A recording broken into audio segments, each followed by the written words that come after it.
I'd like to welcome everyone to the Way Out Recovery Hour. This is Bob Schallert, and again, happy Monday. We are the Way Out. We are located on the corner of Plum Canyon and Bouquet Canyon.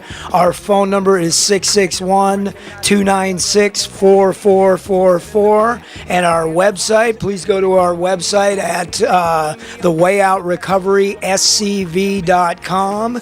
And like I say every week, if you are tuning into the show or you're thinking about it, or a family member or somebody needs help, remember that asking for help is the first step. And whether it's with the Way Out or somebody else, we want you to reach out to somebody, your pastor, your teacher, your friend, the police department, any treatment centers, mental health professionals.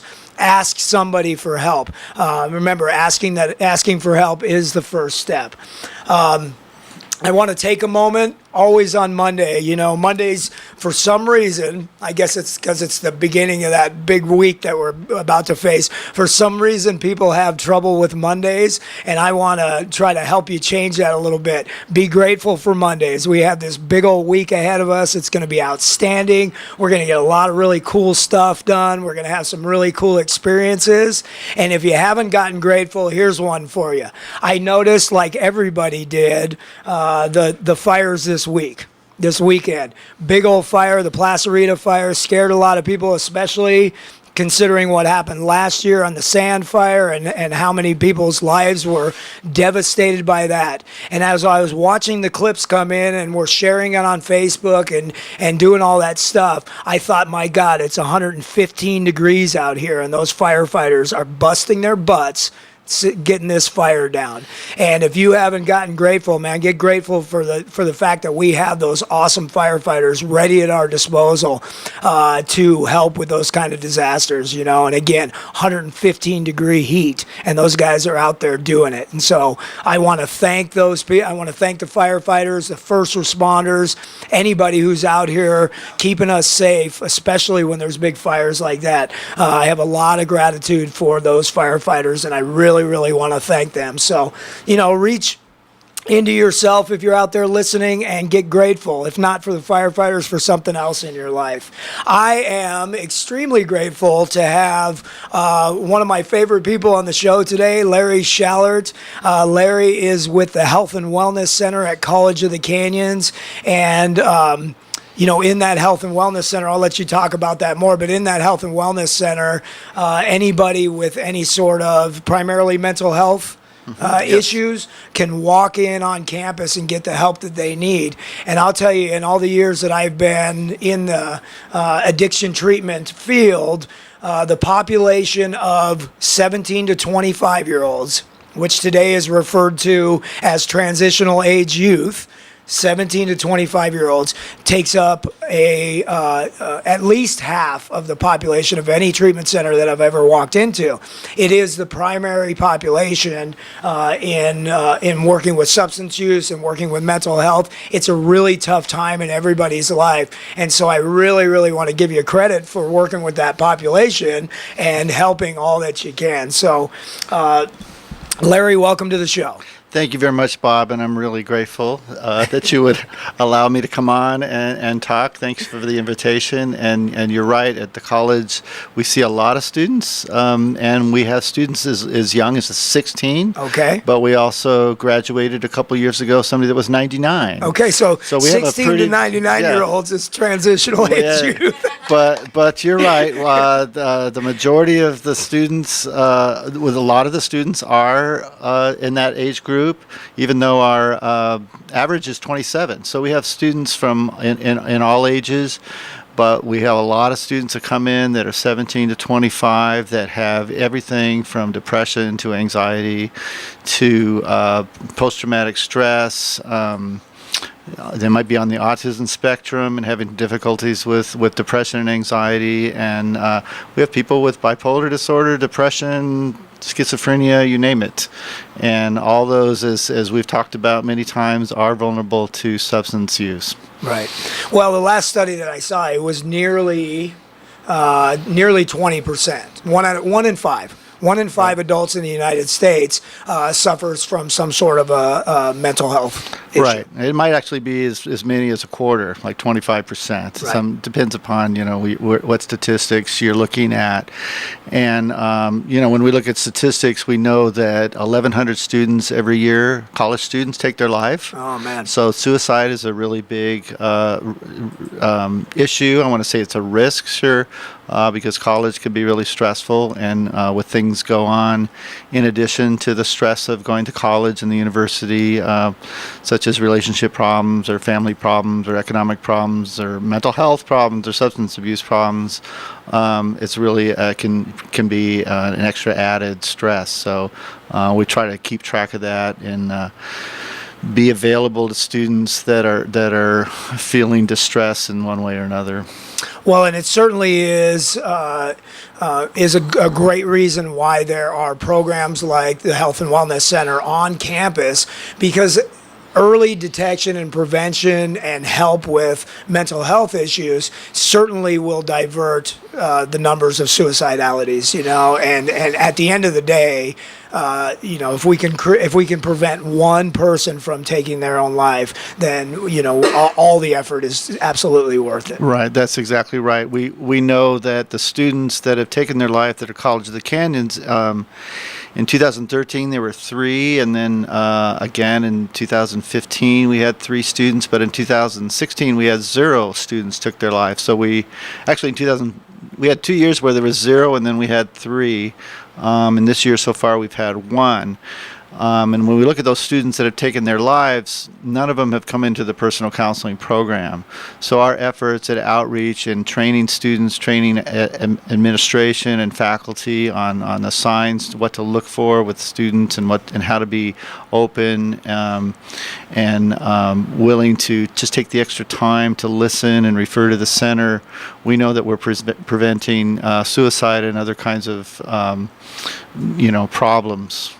So the statistics are pretty significant when you look at 1,100 students a year, and 3 of those are College of the Canyons. We really worry about that. So we've been studying it pretty closely and noticing that in the fall semester it's particularly difficult. And so we're hoping to keep that statistic to 1 this year, but 1 is still too many, as you say. That's right. And there are many ways in which we can increase not only visibility of those services.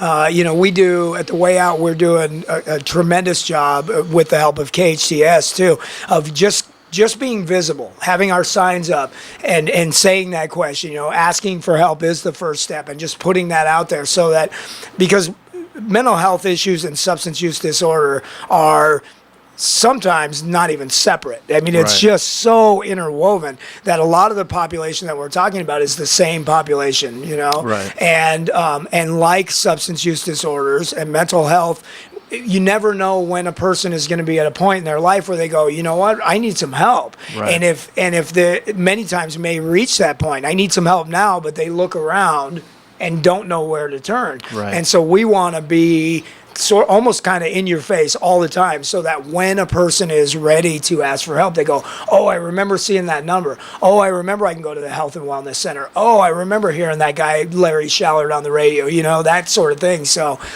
we want to be talking about it. And I've always said that if we can encourage people to have household conversations about these difficult issues. Yes. Mm-hmm. Mental health issues, substance abuse issues, bullying, things in school. There's all kinds of issues that people are afraid to talk about, and we want to try to erase the stigma and allow people to talk about those things.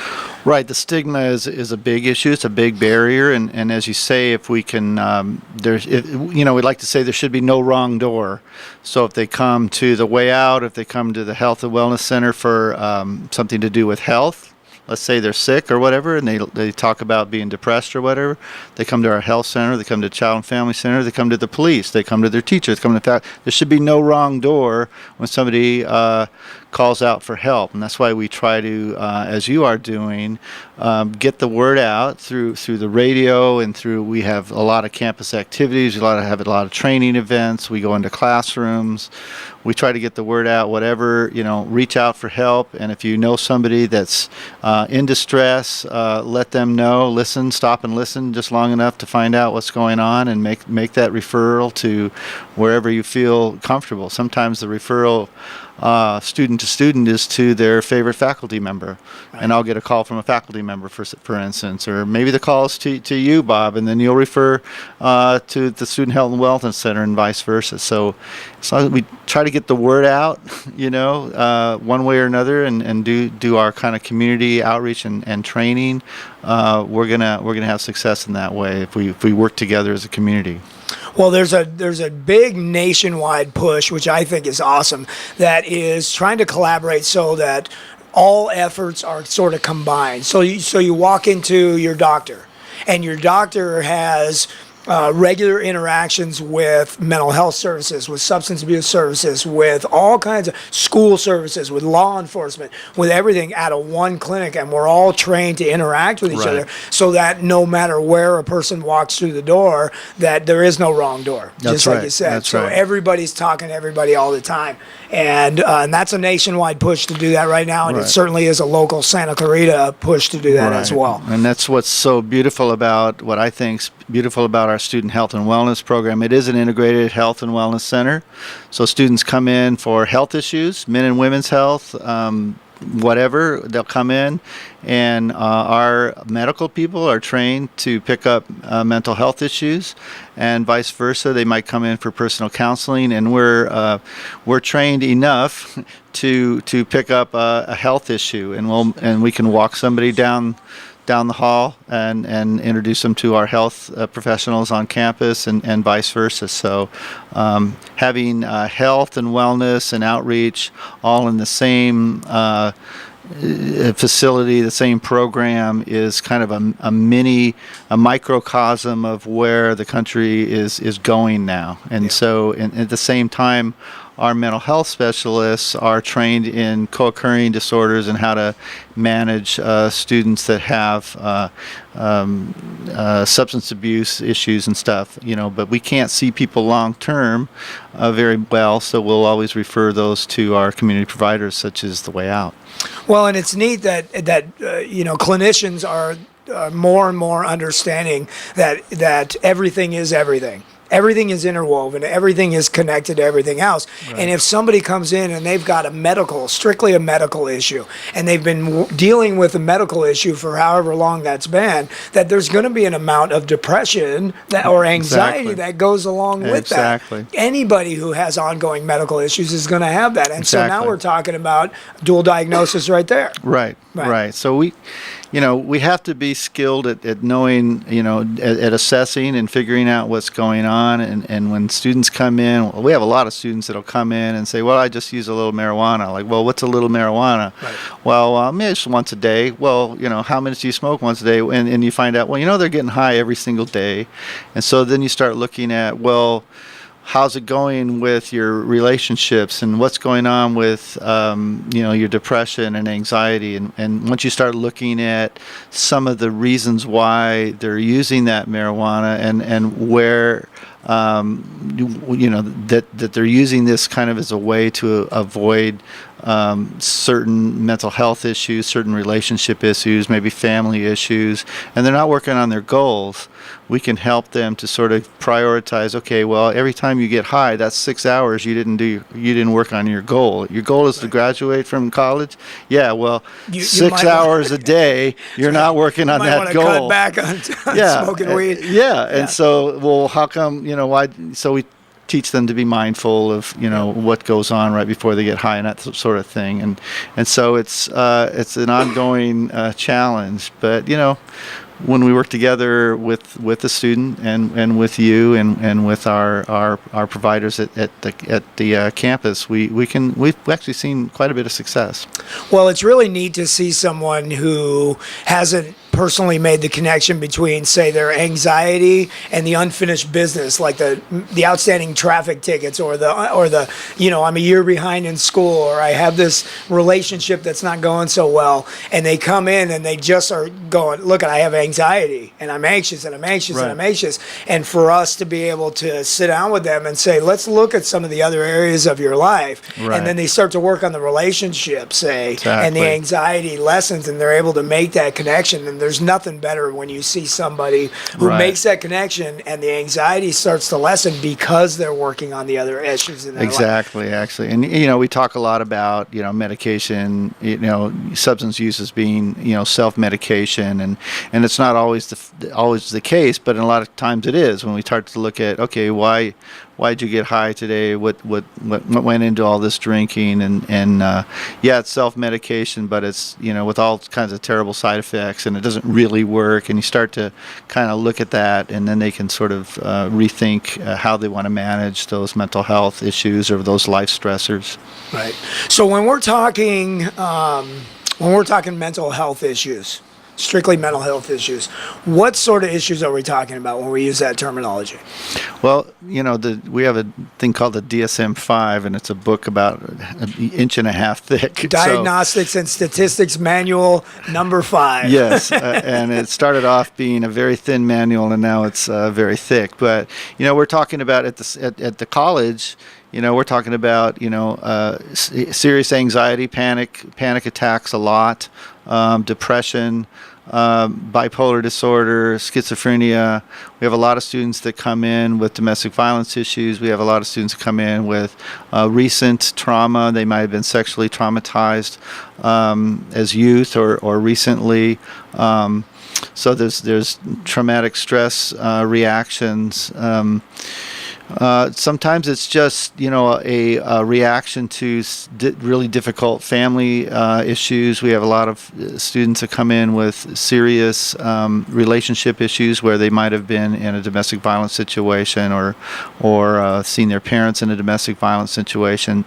We have students on the autism spectrum. We have students that have schizophrenia. We have students that have bipolar disorder. And some of these students can do extremely well with supports, and they don't do so well without supports. And some of those same students, if they start using substance abuse as a support, they get into trouble.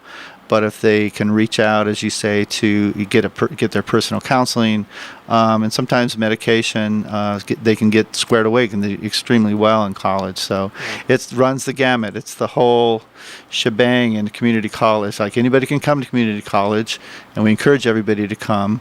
But sometimes they come with some mental illness or emotional problems that they need support with in order to be successful. Well, and I truly believe, not only from my personal experience, but watching other people, in an absolute team approach, being surrounded by as many, oftentimes we think if we're a person who's suffering from whatever disorder, that I need to go here. And I don't realize that I can go here, here, here, here. I can go to all these different places. That's right.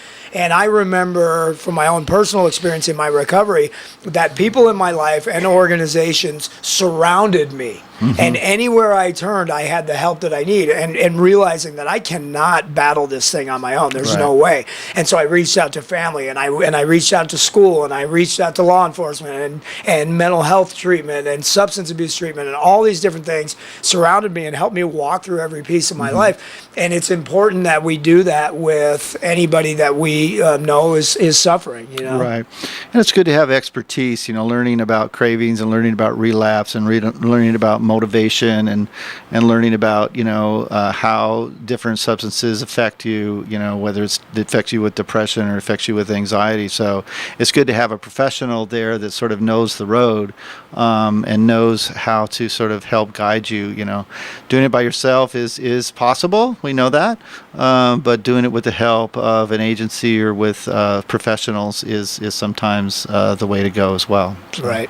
Well, I've had two, speaking of, like, it sort of doesn't matter where you get help or who makes the contact. I've had two very profound experiences at College of the Canyons when I was asked to go up there as a guest speaker for different. One was for a classroom and one was for an event. And both times this has happened to me, where afterwards, I always stick around after a talk. Great. And I always get And we people, appreciate that. I always get people that come up. Right. And both times I'm expecting when I do these, because the talks that I give are like on the, on the brain and how addiction works in the brain and things like that. Right. So that part of my mind expects that these people that want to be in recovery from addiction are going to come up to me and talk to me afterwards. And both times it has been a student that comes up to me afterwards, waits for everybody to go away, so they can have some space. And both times have talked about issues that are going on in their family, not with them personally. Right. But I remember the last time I was there was this young lady, 20-something years old, and she's just standing around and she's wringing her hands, and I can tell she's waiting for a safe time to talk about it, And I could see the anxiety in her. Sure. And she was talking about and she's tearing up and talking about how depressed she's getting, right? And she starts talking to me, and it's not even her with the personal issue. Her mom was an alcoholic or something like that, and she didn't know how to deal with it. And I'm trying to give her some resources, but all she can think about is I got to get help from my mom, Yeah. But the point is that, she comes up and talks to me, and we're able to plug her and her mom into certain resources and help out, know? And so just getting out there and trying to support people and get the word out, Yeah, I have the same experience. I teach a mental health first aid course, like an 8-hour course, and I teach a spirit course called suicide prevention and intervention. I teach a lot of different kind of courses at the college, and I have the same experience. Somebody will a lot of people will raise their hands, and some will self-disclose in a group, but a lot of times somebody will come up afterwards and say, hey, my parent has this kind of mental health problems, or sometimes my parent has, alcohol and drug, or something going on in my family, or something going on with me, and they get enough the courage to come and talk, and we do the same thing. We try to, give them enough, resources for them to get by, and our card and your card, and that sort of thing. Well, I envision, I would love for this to happen, but I certainly envision a world where anyone can talk about any of those issues freely, without having to be the person that waits till everybody's gone, sitting in anxiety, hoping to come over to you and get a secret word, a private word in, where I can be the guy in the classroom who raises his hand and says, hey, my mom or my dad has this going on, what do I do? Right. It'd be nice if everybody could do that, and we do know that there's certain barriers to getting help, and we know stigma is one of them. There's a stigma to having a mental health problem in your family or with yourself. There's a stigma to being in counseling, and so those kinds of things are kind of in the way. Another thing we've noticed is sometimes students don't even know the help is available and where it is. I'll go to training and go, does anybody know where the student health and wellness program is? And like a lot of times 2 or 3 people raise their hands. They don't even know. It's across from the bookstore and student services, and sometimes faculty don't know. Another thing we found, the research is showing some of the students that don't come and get help, it's because they don't think their problem is bad enough, or they don't think they have time.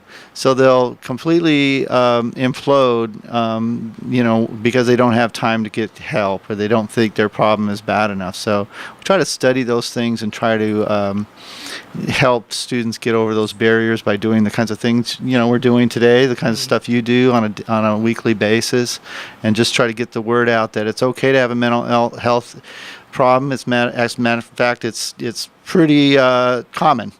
Yep. And the people that come and get help are reaching out, and it's courageous to reach out and get help, and that's a tough message to get. It's a tough message to get out to students, tough message to get out to athletes, message to get out to men, and to veterans who are kind of trained to try to do it themselves, and we don't, it's not a tool that they want to use.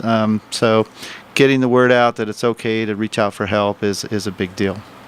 Absolutely. So when we come back after this message, we're going to talk about safety. We're going to talk about suicidality and what we can do to help prevent that. This is the Way Out Recovery Hour. I'm Bob Schallert in studio with Larry Schallert. We will be back right after this.